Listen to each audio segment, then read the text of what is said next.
இயேசுவில் அன்பார்ந்தவர்களே, இன்று குருக்களின் திருவிழா, புனித ஜான் மரியா வியானியின் திருவிழாவை கொண்டாடுகிறது திருச்சபை.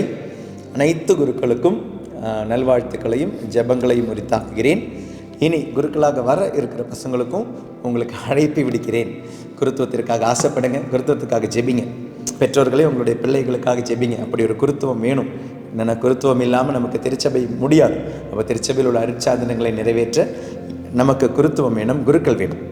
என்னுடைய ஒரு நினைவை இன்று ஒரு சுருக்கமாக உங்களிடம் ஷேர் பண்ண நான் விரும்புகிறேன். நான் +2 முடிச்சு தான் நான் செமினாரில் சேர்ந்தேன். +2 முடிச்சு செமினாரில் சேரும் பொழுது ஒரு வருஷம் ஃபஸ்ட் இயர் மைனஸ் செமினாரி முடிஞ்சது. அதுக்கு அடுத்த வருஷம் நெவிஷீட் அப்படின்வாங்க. துறவரத்தினுடைய ரொம்ப முக்கியமான ஒரு வருஷம். 365 நாள் உலகத்தோட எந்த தொடர்பும் இல்லாமல் கோயில் சம்பந்தமான விஷயங்கள், அங்கே நிறைய வேலையெல்லாம் செய்யணும். வேலை செய்வோம், படிப்போம், நிறைய விஷயங்களை கற்றுப்போம், ஜெபிப்போம், எல்லாமே இருக்கிற ஒரு வருஷம். நோ ஃபோன் கான்டாக்ட், வீட்டுக்கு நோ லெட்டர் கான்டாக்ட். மாதத்துக்கு ஒரு தடவை ஒரே ஒரு இன்லைன் லெட்டர் மட்டும் போடலாம். அதுவும் ஃபாதர் தருவாங்க, நம்ம எழுதிடணும், வேஸ்ட் பண்ணாமல் அதை போட்டுடணும். கரெக்டர் ஃபாதர் படிச்சுட்டு தான் திரும்ப போடுவாங்க. அப்போ அந்த நோய்ஷீட்டுக்கு முந்தின நாள் மே 20 ஈவினிங், மே 21 எங்களோட நோய்ஷீட் ஆரம்பிக்கும். மே 20 ஈவினிங் எங்களுடைய ப்ரொவின்ஷியல், எங்களுடைய அதிகாரி வந்து சொல்கிறாரு, 365 நாள் உங்களுடைய நோய்ஷீட் ஆரம்பிக்க போகிறீங்க, உங்களுடைய சன்னியாசத்தை துறவரத்தை நீங்கள் ஆரம்பிக்க போகிறீங்க. இதில் இந்த 365 நாள் உங்களுக்கு லீவ் கிடையாது. ஏன்னா துறவரத்துக்கு லீவ் கிடையாது, குருத்துவத்துக்கு லீவ் கிடையாது.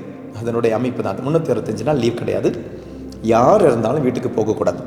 வீட்டுக்கு போகணும் அப்படின்னா நெருங்கிய உறவுகள் யாராவது இறக்கணும். நெருங்கிய இம்மீடியட் பிளட் ரிலேஷன், அப்பா அம்மா சகோதர சகோதரிகள் இறந்தால் மட்டும்தான் போக முடியும், இல்லைனா நீங்கள் போகக்கூடாது, போக முடியாது அப்படின்ட்டாங்க. அப்படி இருக்கும்போது தான் ஜூன் 24 பாட்டி இறந்துட்டாங்க. நான் கோட்டயமில் நோய்ஷீட்டில் பண்ணிக்கிட்டு இருக்கிறேன். பாட்டி இறந்தது ட்ரிச்சூரில், கேரளாவில் ட்ரிச்சூர். ஒரு 4 மணி நேரம் தான் ட்ராவல். நான் வேறு யாரையுமே பார்த்தது கிடையாது. அப்பாவனுடைய அப்பா அம்மாவையும் பார்த்தது கிடையாது. நான் பிறக்கிறதுக்கு முன்னாலே அவங்க இறந்துட்டாங்க. அம்மாவனுடைய அப்பாவையும் நான் பார்த்தது கிடையாது. அம்மாவனுடைய அம்மாவை மட்டும்தான் நான் பார்த்துருக்கேன். அப்போது நான் பார்த்து வளர்ந்த ஒரு பாட்டி அவங்க இறந்துட்டாங்க அப்படின்ற பொழுது என்ன கொஞ்சம் வருத்தமாக இருந்தது. கொஞ்சம் இல்லை, கொஞ்சம் அதிகமாக வருத்தமாக இருந்தது. அப்போ ஜூன் 25 அவங்களுடைய ஃபியூனரல். அன்னைக்கு நான் கோயிலில் உட்காந்துட்டு இருக்கேன். என்னால் நான் எனக்கு ஃபியூனரலுக்கு போக முடியல. ஃபார் சொல்லிட்டாங்க போகக்கூடாது, தெரியும் இல்லையா வர்கீஸ் அப்படின்ட்டாங்க. அதனால் நான் போகலை. அன்றைக்கி மத்தியானம் சாப்பிடல, கோயிலில் தான் உட்காந்து ஜெபிச்சுக்கிட்டு இருக்கேன். ஜெபிச்சுக்கிட்டு இருந்த பொழுது, பாட்டிக்காக ஜெபிச்சுட்டு இருந்தபோது பக்கத்தில் எனக்கு இங்கே ஒரு பைபிள் இருந்துச்சு. நான் திறந்து வாசித்தேன். அன்றைக்கி திறந்து வாசித்த பொழுது அன்றைக்கி ஒரு வசனம் என்னை தொட்டது. ரோமர் 8:28. பல தடவை இந்த வசனத்தை நான் கேட்டிருக்கிறேன், நானே வாசிச்சிருக்கிறேன், பலர் சொல்லி கேட்டிருக்கிறேன். ஆனால் அன்றைக்கெல்லாம் பேசாத ஒரு ஆண்டவர் அன்று அந்த ஜூன் 25 2000ஆம் ஆண்டு, அதாவது இப்போ 25 வருஷமாகுது சில்வர் ஜூப்ளி, அன்னைக்கு ஆண்டவர் அந்த வசனம் வழியாக பேசினார்.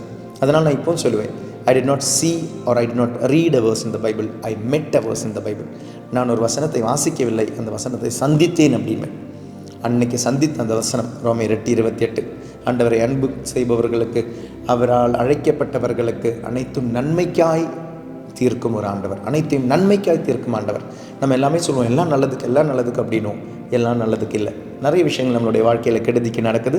கெடுதிக்காக செய்கிறவங்க இருக்கிறாங்க, நம்ம கெட்டு போகணுன்னு செய்கிறவங்க இருக்கிறாங்க, நம்ம அழிஞ்சு போகணுன்னு விருப்பப்பட்டு செய்கிறவங்க இருக்கிறாங்க, நம்ம நாசமாக போகணுன்னு செய்கிறவங்க இருக்கிறாங்க. அப்போ அப்படி செய்கிற விஷயம் எல்லாமே நம்ம ஆண்டவருக்கு ஒப்பு கொடுக்கும்பொழுது என்ன ஆகுது தெரியுமா?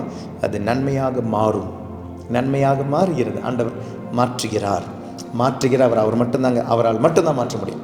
தீமையை நன்மையாக மாற்ற முடியும். அப்படி ஒரு விஷயத்தை நான் இன்றைக்கி கண்டுபிடிச்சேன் அந்த வசனத்தில். நம்ம சாதாரணமாக சொல்லுவோம் இல்லையா, எல்லாம் நன்மைக்காக. ஆனால் எல்லாம் நன்மைக்காக அல்ல, எல்லாம் நன்மைக்காக மாற்றப்படும். உங்களுக்கு துன்பங்கள் இருக்கலாம், நன்மைக்காக மாற்றப்படும். ஒப்பு கொடுங்கள் ஆண்டவரிடம். உங்களுக்கு கடன் தொல்லைகள் இருக்கலாம், பிரச்சனைகள் இருக்கலாம், நோய்கள் இருக்கலாம். ஆண்டவரிடம் ஒப்பு கொடுங்கள், நன்மையாக மாற்றி தருவார். He will transform that to be good. அனைத்து தீமைகளையும் நன்மையாக மாற்ற ஒருத்தர் தான் இருக்கிறார். உங்களுடைய வாழ்க்கையில் தீமைகள் நடந்திருக்கலாம், தீமைகள் மற்றவர்கள் செய்திருக்கலாம். ஆண்டவரிடம் ஒப்பு கொடுங்கள், நன்மையாக மாற்றி தருவார். இதே வசனத்தை புனித யோசேப் அவருடைய வாழ்க்கையில் வாழ்வாருங்க. பழைய ஏற்பாட்டில் யோசேப் அவருடைய வாழ்க்கையில் பாருங்கள், ஒரு அடிமையாக வரவர், பிறகு மீட்பராக மாறுவார். அடிமையாக வரவர், a slave is becoming a savior. அந்த சேவியரமான பிறகு அவரை துன்புறுத்தி அவருக்கு இந்த அடிமைத்தனத்துக்கெல்லாம் கொண்டு போன அவருடைய சகோதரர்கள், அவரை விற்ற சகோதரர்கள் முன்னால் சொல்வார், நீங்கள் எனக்கு தீமையாக செய்ததை ஆண்டவர் நன்மையாக மாற்றினார். நன்மையாக மாற்றும் ஒரு ஆண்டவர் உண்டு. இன்று இந்த குருத்துவ நாளிலே குருத்துவத்தினுடைய எல்லா ஆசீர்வாதங்களும் உங்களுடைய குடும்பங்களுக்கும் நிறைவேற்றும் பொழுது குருவானவர்களுக்காக ஜெபியுங்கள். குருவானவரை நினைத்து ஜெபியுங்கள். உங்களுடைய குடும்பத்திலிருந்து இப்படிப்பட்ட குருவானவர்கள் உருவாக, நன்மையில் உருவாகும் குருவானவர்கள் வளர அவர்களுக்காக ஜெபியுங்கள். அந்த பிள்ளைகள் அவ்வாறு வளரட்டும். உங்களுடைய பிள்ளைகள் நீங்கள் ஆசைப்படுங்க, அவங்களுக்கு அந்த ஆசையை கொடுங்க. அன்றாடம் குடும்பம் ஜெபமாலைகள், குடும்ப ஜெபங்கள் அந்த பிள்ளைகளுக்கு அந்த ஆசையை தூண்டும். அதிலே அவர்களை கண்டிப்பாக நிறைவேற்றும். நாளை நம்மளுடைய குருத்துவம் அழகான ஆசீர்வாதமான அபிஷேகமான குருத்துவமாக மாறட்டும். எல்லாம் வல்ல இறைவன் புனித ஜான் மரிய வியானியின் வழியாக, அவருடைய பரிந்துரையின் வழியாக நம்மை ஆசீர்வதிப்பாராக.